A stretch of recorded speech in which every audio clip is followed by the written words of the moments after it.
নমস্কার বন্ধুরা, তো ফিরে আসলাম আজকে আর একটা নতুন আইটেম নিয়ে। এটা একটু ঘরোয়া আইটেমই, এটা হচ্ছে মালাই ইঁচড় চিংড়ি। তো আমি কিভাবে বানাবো আপনারা আমার সঙ্গে থাকুন আর স্টেপ বাই স্টেপ সবকিছু দেখতে থাকুন।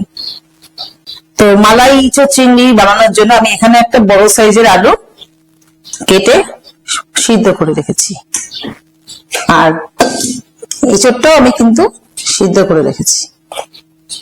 এগুলো আমি একে একে সব ভেজে নেব। আর এখানে আমি চিংড়ি মাছ আগে থেকে নুন হলুদ দিয়ে মাখিয়ে ম্যারিনেশন করে রেখে দিয়েছি। এগুলো আমি একে একে সব ভেজে নেব। তো আমি ওভেনে কড়াইটা বসিয়ে দিয়েছি গরম হওয়ার জন্য। গরম হলে কড়াইতে আমি সর্ষের তেল দেবো। তো কড়াই আমার গরম হয়ে গেছে, এতে আমি সর্ষের তেল দিয়ে দিলাম একে একে সব ভাজার জন্য। তো তেলটা আমি গরম হতে দেব। তো তেল আমার গরম হয়ে গেছে, এই তেলে আমি আলুগুলো দিয়ে একে একে ভেজে নেব।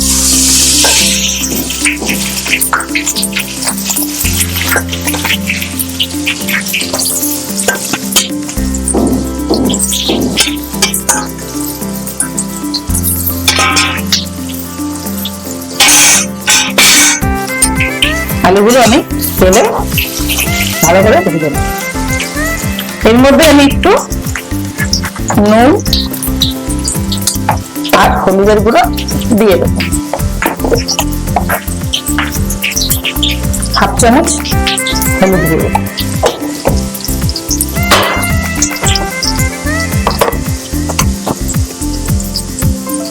এক চামচ লবণ, আর একটু কালার আসার জন্য সামান্য লাল কাশ্মীরি লঙ্কার গুঁড়ো সামান্য দেব, খুব বেশি দেব, জাস্ট কালার হওয়ার জন্য। তো এগুলো দিয়ে আমি আবারও ভালো করে মিশিয়ে ভেজে নেব।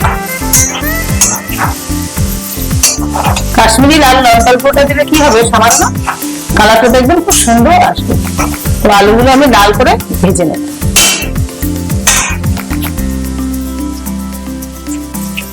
তো দেখুন আলুগুলো আমার লাল হয়ে ভেজে এসছে। এবার আমি আলুগুলোকে তুলে নেব। তো এবার আমি এই তেলেই সিদ্ধ করে রাখা ইঁচড়গুলো দিয়ে দেবো।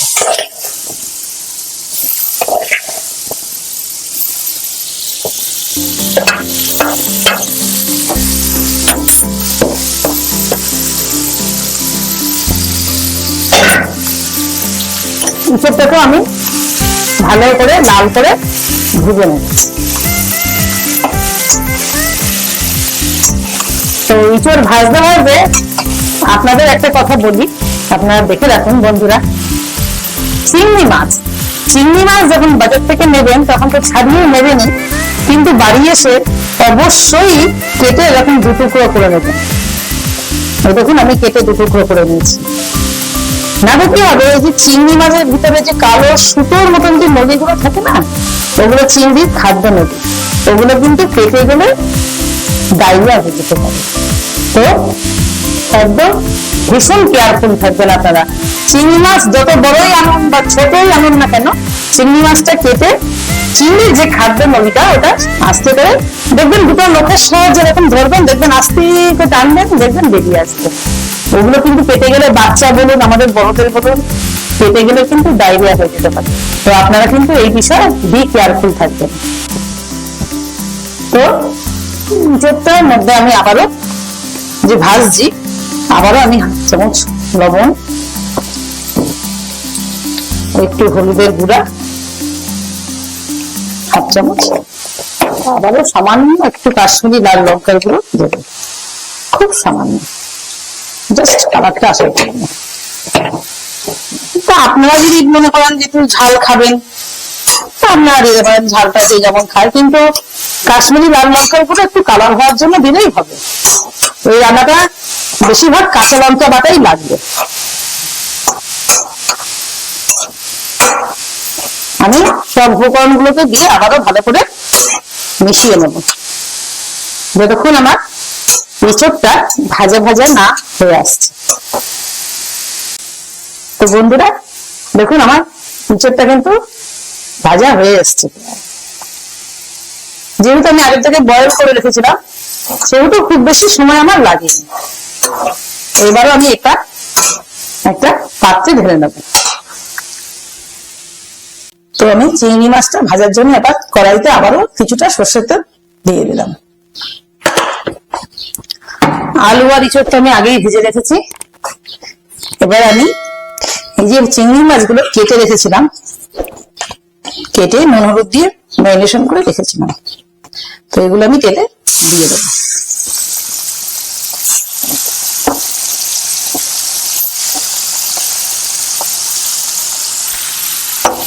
এতে আমি আর নুন হলুদ দেবো না, কারণ যেহেতু আমি আগের থেকে ম্যারিনেশনে নুন আর হলুদ দিয়ে রেখেছিলাম।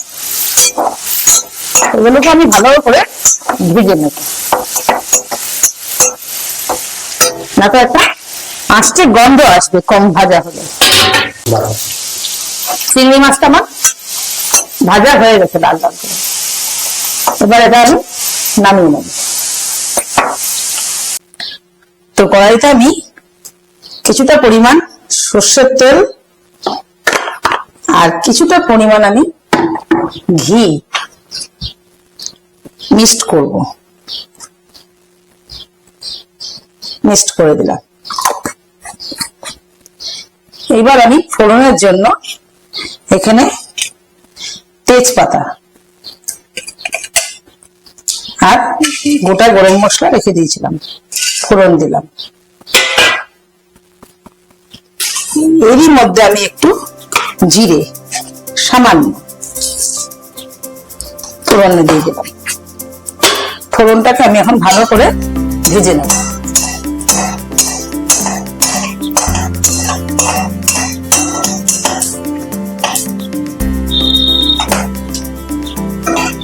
দেখুন ফোড়ন থেকে তেল ছেড়ে দিয়েছে।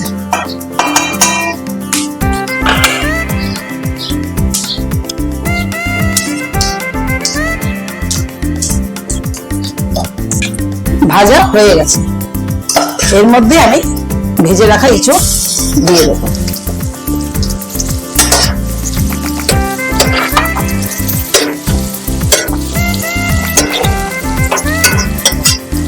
ভেজে রাখা ইঁচড় আমি দিয়ে দেবো, আর একই সাথে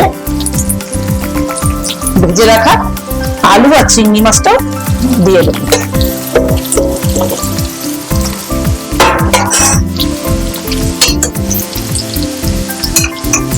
এবার আমি ভালো করে কষিয়ে নেব, যাতে সব দিকে উপকরণগুলো লেগে যায়।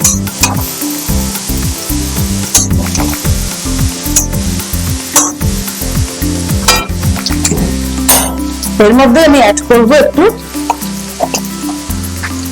হলুদ,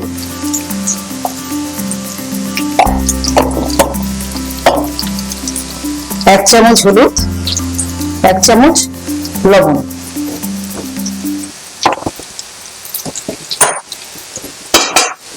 আবারও সব উপকরণগুলোকে আমি ভালো করে মিশিয়ে নেব।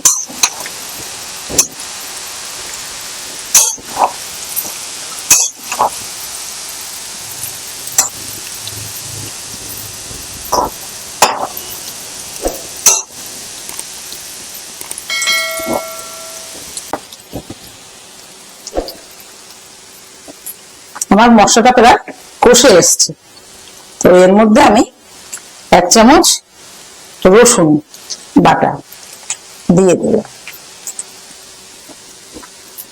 কারণ মশলাটা কষে না আসলে আমি দিতে পারছিলাম না। রসুনটা আমি দিয়ে দিলাম, দিয়ে ভালো করে নাড়িয়ে নিলাম। এর মধ্যে আমি অ্যাড করবো আস্তে আস্তে একে একে সব উপকরণ। এক চামচ আদা বাটা, আমার ছোট চামচ বলে আমি দুবার দিলাম, আপনাদের বড় চামচ হলে একবার দেবেন। আর দেব কাঁচা লঙ্কা বাটা, যেহেতু আমি রান্নাটা আগেই বললাম যে আমি কাঁচা লঙ্কা বাটায় রান্নাটা করবো, তো আমি কাঁচা লঙ্কা বাটা দিয়ে দিলাম। এইবার সব উপকরণগুলোকে আমি আবারও ভালো করে মিশিয়ে নেব।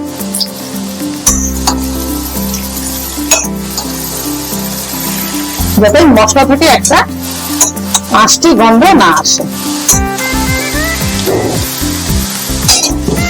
আর এখানে আমি একটা বড় সাইজের পেঁয়াজ আর একটা বড় সাইজের টমেটো পেস্ট করে রেখেছিলাম, দেখুন এটা আমি উপর থেকে দিয়ে দিলাম।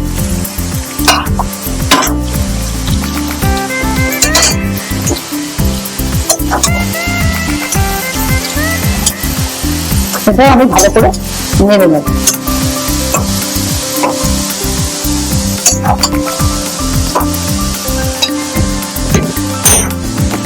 আর আমি এখানে একটু শুকনো মশলা আগে থেকেই খালি শুকনো খোলায় ভেজে রেডি করে রেখেছিলাম।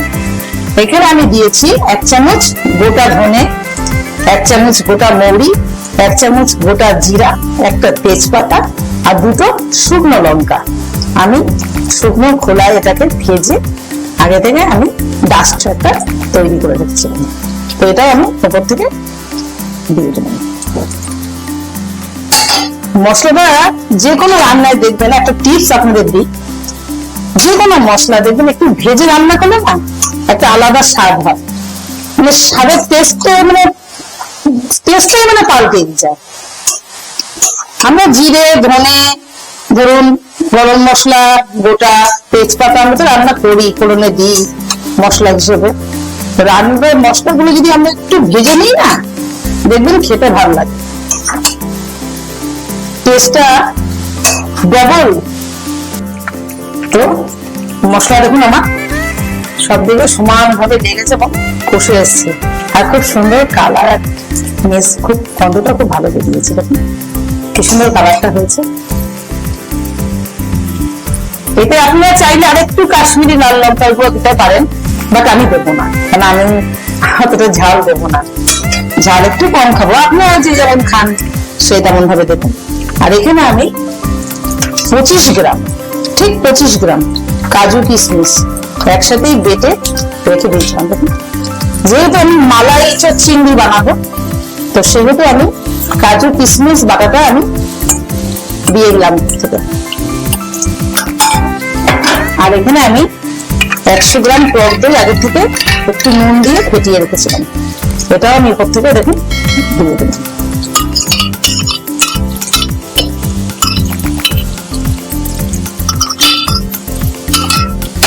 এবার আমি এগুলোকে ভালো করে আবারও কষিয়ে নেব।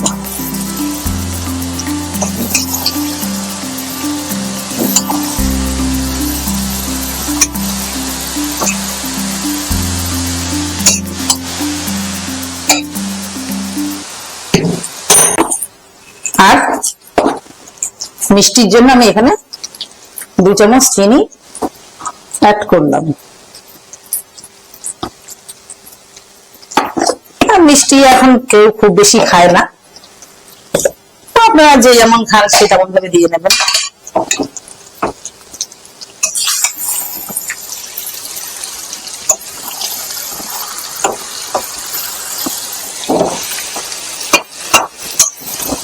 আবারও সবকিছু আমি খুব ভালো করে মিশিয়ে নেব।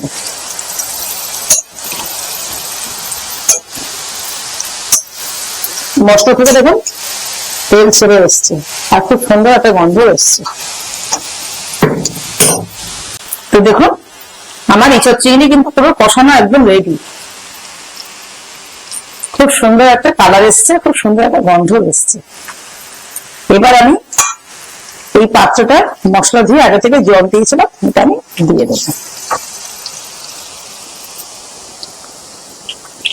একটু রসা রসা থাকবে, খুব বেশি জল আমি দেবো না, ব্যাস।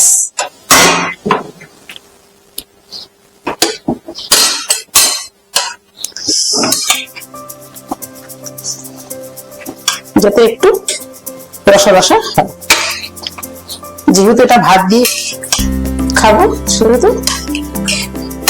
খুব বেশি জলও না আর একদম শুকনো না। তো এটাকে আমি কুক হতে দেবো 15 মিনিট, ফিরে আসছি 15 মিনিট বাদে। তো দেখুন বন্ধুরা আমার কিন্তু মালাই ইঁচড় চিংড়ি প্রায় রেডি, দেখুন কি সুন্দর ফুটছে। আর খুব সুন্দর একটা কালার এসছে, খুব সুন্দর একটা স্মেলও এসছে। দেখুন আমার প্রায় হয়েই এসছে। এবার এটি আমি নামিয়ে নেব। তো এরকম নতুন নতুন রান্না পেতে হলে আমার চ্যানেলটিকে অবশ্যই সাবস্ক্রাইব করবেন আর বেল বাটনটি অবশ্যই প্রেস করবেন, যাতে করে আমি যখনই নতুন নতুন কোনো রান্না দেবো সেই ভিডিওগুলো আপনাদের কাছে তৎক্ষণাৎ পৌঁছে যাবে।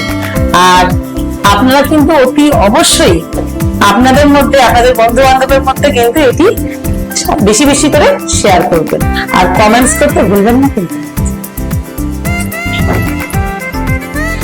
তো আজকে আমার মালাই ইঁচড় চিংড়িটি কেমন লাগলো আপনারা কিন্তু অবশ্যই কমেন্টস করে জানাবেন এবং বাড়িতে আপনারা কিন্তু অবশ্যই একটু ট্রাই করে দেখবেন। আমার কিন্তু আজকের মতন মালাই ইঁচড় চিংড়ি রেডি। এটি আমি গরম গরম ভাতের সাথে পরিবেশন করব। তো এটা আপনারা কিন্তু অবশ্যই একবার ট্রাই করে দেখবেন। আর আজকের মতো এখানেই বিদায়, ফিরে আসবো আবার নতুন কোনো একটা রান্নার ভিডিও নিয়ে। ততক্ষণ আপনারা কিন্তু ভালো থাকবেন, আনন্দে থাকবেন, সুস্থ থাকবেন আর দেখতে থাকবেন আমার channel media mix cook advice.